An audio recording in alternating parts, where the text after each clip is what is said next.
Bonjour et bienvenue à tous. Bien souvent nos traditions et nos coutumes nous paraissent bien naturelles, alors que pour le reste du monde, elles ne le sont pas du tout. Il en est de même pour nous lorsque nous sommes confrontés aux coutumes d'autres pays et que nous les trouvons totalement bizarres voire choquantes.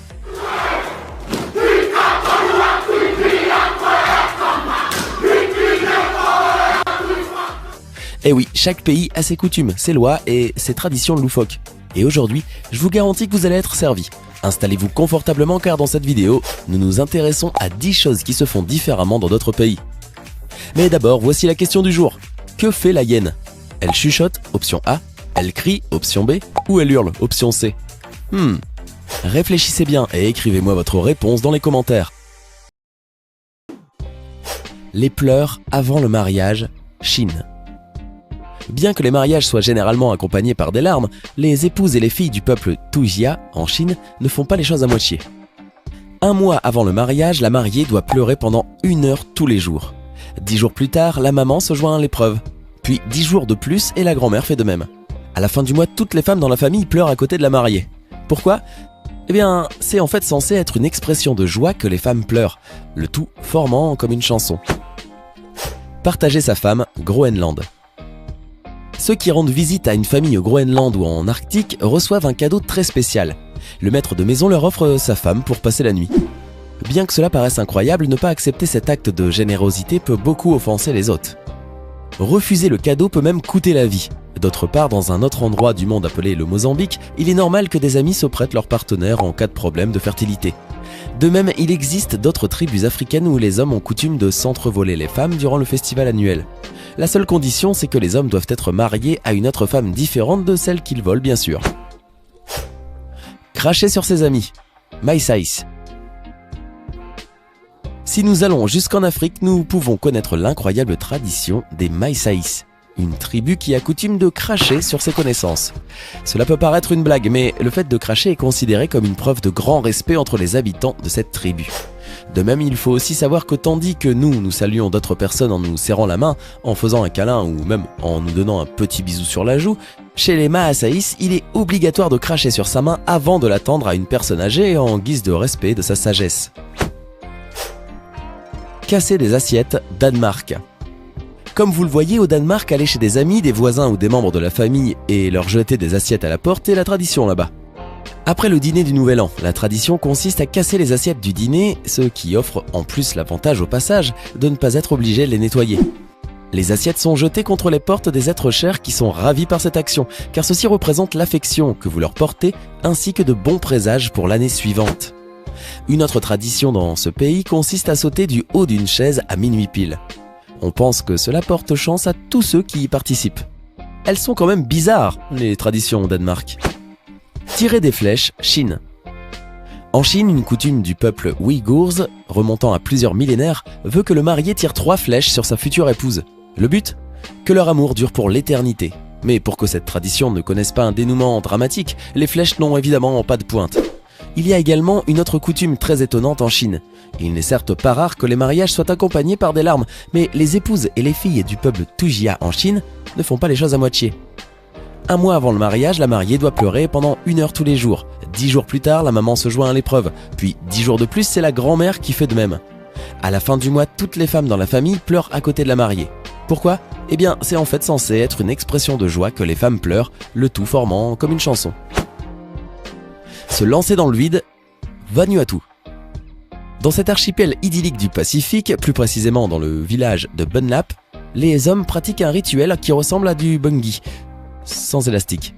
Lors de la cérémonie, ils se jettent 1 à 1 en bas d'un plongeoir d'une 20aine de mètres de haut, construit quelques jours auparavant avec des troncs d'arbres et des lianes, après s'être enduit le corps d'huile de coco. Au son des chants des villageois, les plongeurs grimpent tour à tour, les chevilles attachées avec les lianes, puis se jettent dans le vide. Pendant que le sauteur est suspendu par les pieds, les cheveux effleurant le sol, les villageois crient leur joie. Si aucun homme se blesse, la récolte d'Ignam sera bonne.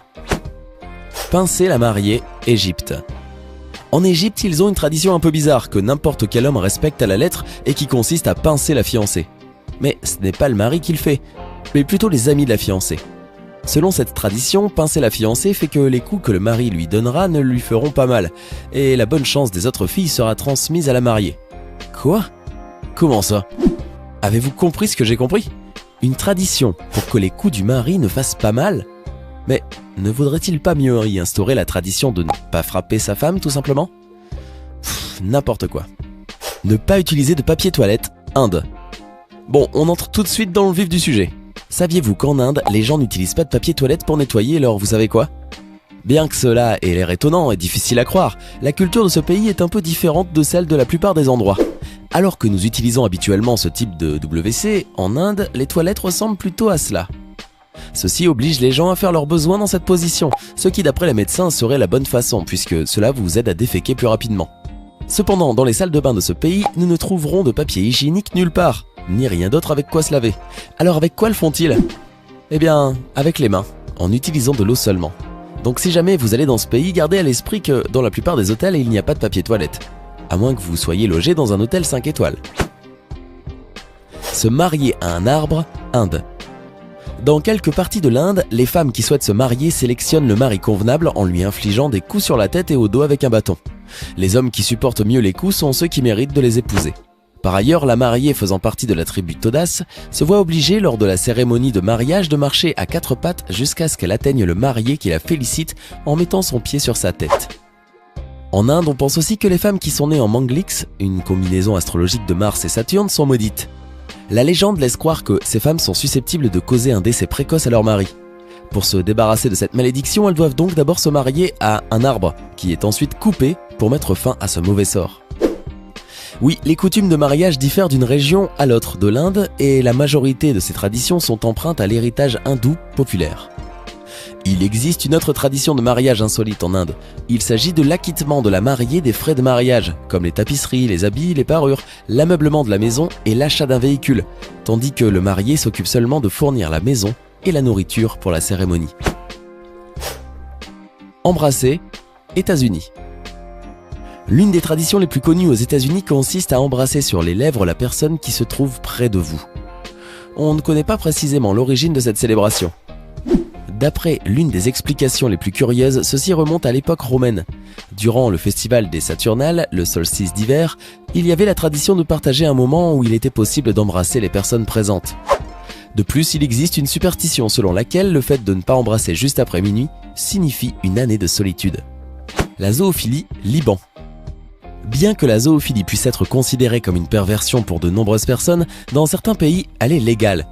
Au Liban par exemple, il est possible d'avoir des relations avec les animaux à condition que ce soit des femelles. Sinon la punition peut aller jusqu'à la peine de mort. Autre pays où le fait d'avoir des rapports sexuels avec les animaux n'est pas puni, ou du moins ce n'est pas un crime, le Canada. Il existe d'autres tribus africaines comme les Boshimans ou les Yorubas qui associent l'habileté dans la chasse avec le talent sexuel, à tel point que le chasseur a des rapports sexuels avec la première antilope qu'il trouve, qui représente sa cible. C'était 10 choses qui se font différemment dans d'autres pays. Laquelle des choses vous a le plus étonné? Faites-le nous savoir dans les commentaires. Et sinon, la réponse à la question du jour est la hyène hurle.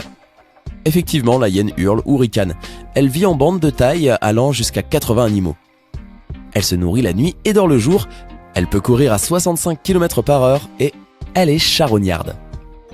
Hey, c'est tout pour aujourd'hui. Si vous avez aimé la vidéo, n'oubliez pas de la liker et de la partager avec vos amis. Et si vous êtes nouveau sur la chaîne, n'oubliez pas de vous abonner et d'activer la notification. Bye bye!